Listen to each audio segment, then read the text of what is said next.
Les Berbères ont habité le nord de l'Afrique bien avant l'arrivée des Arabes. Les Berbères sont considérés les aborigènes de cette zone.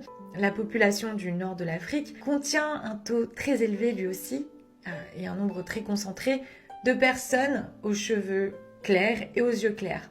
Et parmi les personnes aux cheveux blonds qui vivent toujours près des montagnes du Maroc, le taux de rhésus négatif dans ces peuples peut atteindre 40%. C'est beaucoup quand le rhésus négatif représente 15% de la population mondiale aujourd'hui. Maintenant, il est important de comprendre, et c'est ce que nous précise l'anthropologue Sepper, que ce n'est pas un taux national, mais restreint à certaines tribus locales.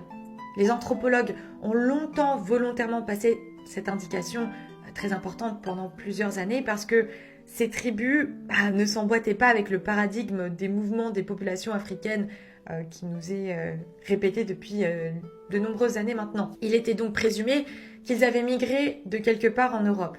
Toutefois, cette théorie a été abandonnée avec la compréhension moderne de la génétique, que les scientifiques acceptent désormais les évidences génétiques qui en concluent que les Berbères sont un peuple indigène.